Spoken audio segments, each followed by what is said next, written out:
السلام عليكم ورحمة الله وبركاته. ازيكم يا شباب؟ عاملين ايه؟ يا رب تكونوا بخير. حقكم عليا على كل التأثير اللي انا مقصره معاكم والله، ولكن انا بس عندي مشاكل بسيطة وان شاء الله هتعدي على خير، وهبدأ انزل فيديوهات باستمرار. النهاردة التليفون اللي معانا من شركة ريلمي وهو ريلمي 14 برو بلس. التليفون ده لسه نازل في الصين، يعني من ساعة ما احنا بنعمل الفيديو ده دلوقتي تم اطلاقه في الصين. التليفون ده قوي جدا، مواصفاته ممتازة، وهينزل بسعر منافس، يعني نفس اخواته برضك اللي فاتوا. 13 برو بلس نزل في السوق المصري بضمان دولي مش محلي، ولكن ال 14 برو بلس لسه هينزل مصر، يعني لسه منزلش حاليا. فمواصفات التليفون ده ممتازة جدا بصراحة، وهنيجي نقولها مع بعض، ولكن انا عندي كام تعليق في التليفون. يلا من غير ما اطول عليكم، يلا نبدأ.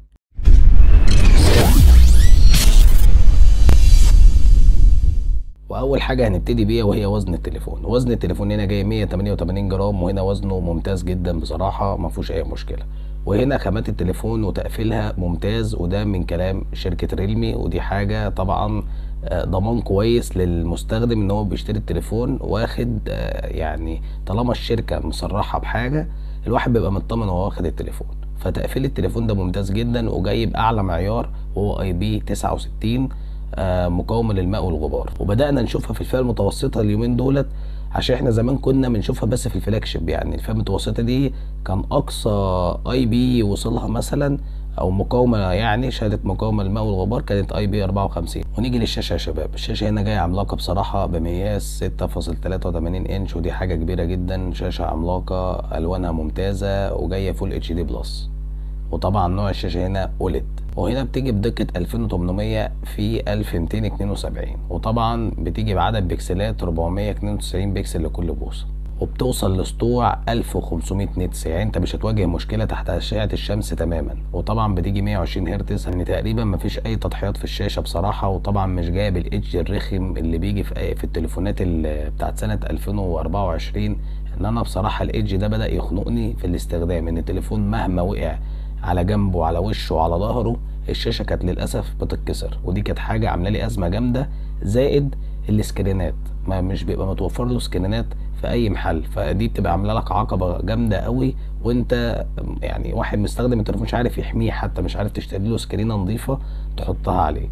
فطالما الشاشه هنا جايه فلات، ودي حاجه كويسه جدا بصراحه. ونسبه الاستحواذ في الشاشه كبير جدا. انا يعني مش هقدر اقول لك نسبه الاستحواذ قد ايه، عشان طبعا ما فيش حد قال نسبه اكيده. بلاقي حد بيقول 91 92، فانا ما اعرفش بصراحه النسبه دي قد ايه بالظبط. وطبقه الحمايه اللي موجوده على الشاشه جورنينج جوريلا جلاس 7 اي، فطبعا الشهاده دي كبيره برضك مش صغيره، ودي حاجه كويسه ان تطمنك شويه ان التليفون مقاوم للصدمات على يعني باعلى المعايير. ولكن طبعا لازم تحط سكرينه وتركب جراب عشان تحمي التليفون.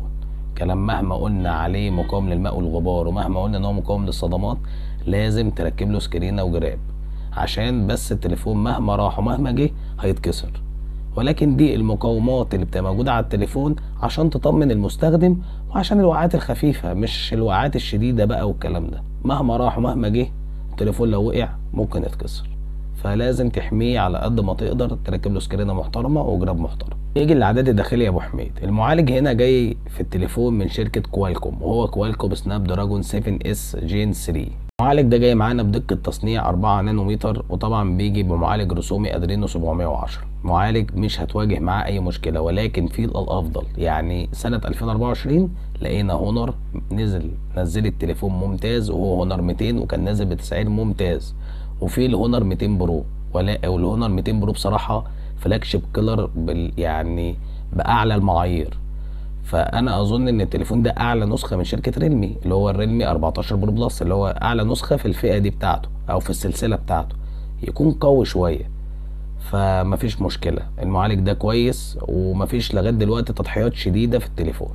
ولكن هي دي اول تعليقه او اول نقطه نقولها، وهي المعالج. ان التليفون تقريبا مش هيجي رخيص، ممكن يجي في حدود ال 25 او 27000. التليفون هنا جاي معانا بنسختين، نسخه 256 و512، وطبعا الذاكره او الرامات بتيجي بنسخه واحده وهي 12 جيجا رام، يعني 12 جيجا رام مع 256 او 12 جيجا رام مع 512 ذاكره داخليه. التليفون طبعا بيجي بالواجهه المعروفه ريلمي يو اي 6، وطبعا مبنيه على اندرويد 15. ونيجي للكاميرات يا ابو حميد. الكاميرا معانا هنا السيلفي جايه معانا 32 ميجا بكسل بفتحه عدسه 2.0 وبتصور 4K 30 فريم في الثانيه، وكاميرا هتاخد منها كل التفاصيل الممتازه، يعني مش هتواجه معاها اي مشكله اصلا. اجيب لك صور متاخده بالتليفون عشان تشوفها برضو قدامك. ونيجي للكاميرات الخلفيه يا ابو حميد.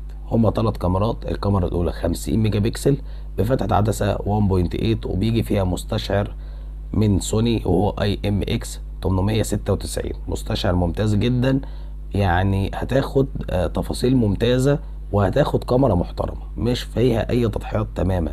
والكاميرا التانية يا ابو حميد 50 ميجا بكسل برضو تيليفوتو، وطبعا جايه فتحه عدسه 2.7 ودي برضك فيها مستشعر من شركه سوني IMX 882. الكاميرا الاخيره معانا وهي للالترا وايد وهي بتيجي 8 ميجا بكسل بفتحه 2.2. والكاميرا الخلفيه هنا بتيجي معانا بتصور 4K 30 و60 فريم في الثانيه. نيجي لاول حاجه مش موجوده في التليفون وهو ال 3.5 مللي، ودي طبعا حاجه معروفه وبدات ان هي ما تبقاش موجوده في الفئه المتوسطه زيها زي الفلاج شيب بالظبط. والتليفون هنا بيجي بسماعه ستيريو وصوتها ممتاز جدا. التليفون هنا بيدعم NFC ودي حاجه يعني معروفه الحمد لله ان هو موجود. يعني وسائل الامان اللي موجوده بصمه الوش والبصمه موجوده تحت الشاشه وادائها سريع جدا. الحمد لله المستشعر التقارب الموجود في التليفون حقيقي مش سوفت وير، عشان دي كان بيسبب مشاكل كتير قوي للمستخدمين. طالما المستشعر التقارب الموجود في التليفون حقيقي بصراحه بيريح المستخدم جدا. البطاريه اللي موجوده في الريلمي 14 برو بلس عملاقه جدا بصراحه، بتيجي 6000 ملي امبير، بتدعم الشحن السريع بقدره 80 واط، يعني بطاريه عملاقه مع شحن سريع زي ده. انا اظن انك انت مش هتواجه اي مشكله في استخدام الموبايل، وتقريبا هيقعد معاك اليوم كله وبزياده كمان. التليفون بيجي بلونين او ب3 الوان تقريبا، اسود وابيض ورمادي، فده معرفش بقى النسخه السبيشال اللي هي بتاعه الظهر الجلد دي هتيجي في انهي نسخه فيهم، ولكن التليفون عن نظري ياخد 8 من 10 وتليفون ممتاز لو نزل بسعر منافس. يعني انا الهونر 200 وقت ما نزل كان نازل ب20,000 جنيه، الهونر 200 ده نازل بنفس المعالج بكاميرات ممتازه جدا ونازل كمان بخامات محترمه.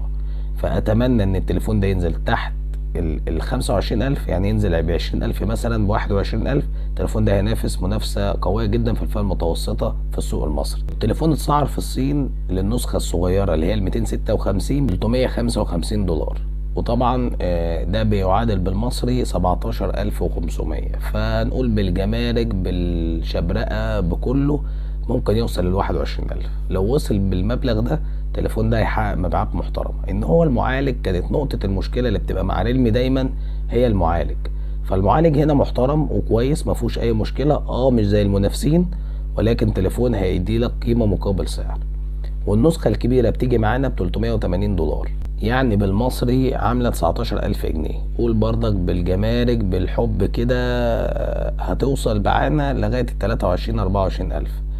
فده تسعيره لو اتظبط شويه هيبقى تليفون ممتاز جدا وهينافس في السوق المصري.